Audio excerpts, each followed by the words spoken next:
समय बदल सकता है कहानी। ये कहानी एक लड़के और उसके पिताजी की है। वह अपने लड़के को समझाते हैं मगर वह नहीं समझता है। लेकिन एक दिन वह समझ जाता है। ऐसा कैसे होता है ये हम अपनी कहानी में आगे पढ़ेंगे। ये कहानी आपको पसंद आएगी। तुम कब तक ऐसे ही आराम करते रहोगे, काम क्यों नहीं करते? अगर सभी लोग इस बारे में बात करेंगे तो हमें अच्छा नहीं लगेगा। तुम्हें ऐसा नहीं करना चाहिए। तुम्हारे पिताजी भी इस बात को लेकर बहुत परेशान होते हैं। तुम्हें यह बात खुद ही सोचनी चाहिए।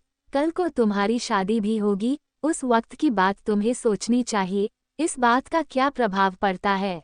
उसे समझाने का कोई फायदा नहीं है, उससे कोई फर्क नहीं पड़ रहा है। वह सभी की बातें सुनकर अनसुना करता है। अगर यह जल्दी ही अपनी सभी जिम्मेदारी को नहीं समझता है तो बहुत परेशानी होगी। यह कोई भी काम नहीं करना चाहता है। ऐसा कब तक चलेगा? इसे सोचना चाहिए। इसके बारे में बात कर रहे हैं और वह उठकर चला गया है। इसे कोई फर्क नहीं पड़ता है। इसे कुछ भी कहना बेकार है। वह हमारे साथ खेत में काम क्यों नहीं करता है? वह कब तक अपने जीवन को ऐसे ही बर्बाद करता रहेगा? मुझे आज उससे इस बारे में और बात करनी होगी। हमें थोड़ा इंतजार करना होगा, शायद वो खुद ही समझ जाए। मुझे लगता नहीं है। अगर तुम कहती हो तो हम कुछ समय इंतजार कर सकते हैं। पिताजी खेत पर चले जाते हैं मगर उनकी नजर अपने बेटे पर जाती है। वो एक जगह पर खड़ा था। पिताजी उससे कुछ कहना चाहते थे मगर अपनी पत्नी की बात याद आई तो वह उससे कुछ न कह सके। सोचा कि कुछ समय और देखते हैं, इसलिए वह बिना कुछ कहे ही वहां से चले गए थे।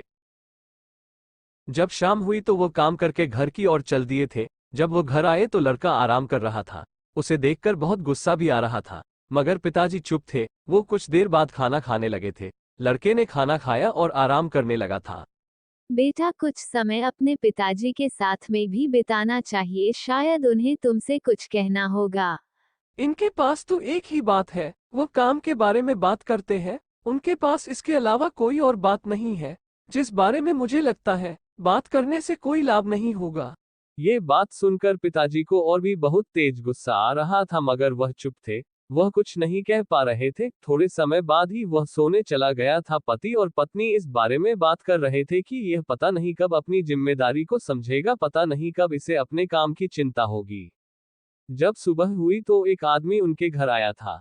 एक रिश्ता आया है। अगर तुम अपने लड़के की शादी करना चाहते हो तो मैं बात कर सकता हूँ। मेरे एक जानने वाले हैं, वह आपके लड़के की बात करना चाहते हैं। अगर तुम इस बात के लिए राजी हो तो आगे बात करते हैं।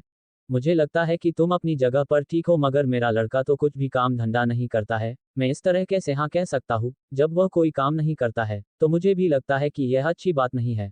अगर मैं उसकी शादी कर देता हूँ तो पता नहीं वह फिर भी कुछ करेगा या नहीं। मेरी तो कुछ भी समझ नहीं आता है।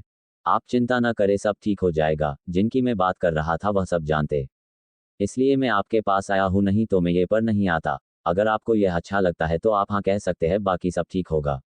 वो उस आदमी की बात मान गए थे। उन्हें भी लग रहा था कि शादी तो करनी है, शायद उसके बाद सब ठीक हो जाए, क्योंकि अभी तो कुछ भी ठीक नहीं है। इस तरह शादी भी तय हो गई थी। कुछ दिन बाद शादी भी हो गई थी। बेटा, शादी तो हो गई है, अब तुम्हें काम भी शुरू करना चाहिए।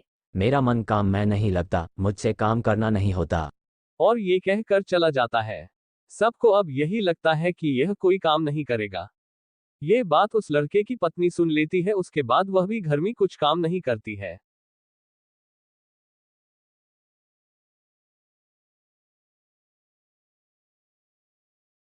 बेटा, आज बहू ने घर का कोई भी काम नहीं किया है। ये मैं क्या सुन रहा हूँ? तुमने आज कोई भी काम नहीं किया है? जब आप काम नहीं करते हैं तो मुझे क्यों कहते हो? मुझे भी काम नहीं करना है। मेरा भी मन काम करने का नहीं है। ये बात सुनकर लड़का चुप हो जाता है। अगली सुबह ही सब कुछ बदल जाता है।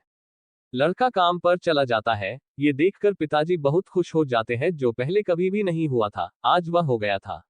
ये सब तो हमारी बहू के कारण ही हुआ है, जिसके बाद हमारी जिंदगी ही बदला गई थी। अब वह लड़का हर रोज काम करता है और उनका घर भी अब बहुत अच्छा हो गया था। समय बदल सकता है। ये कहानी अगर आपको पसंद आई है तो आगे भी शेयर कर सकते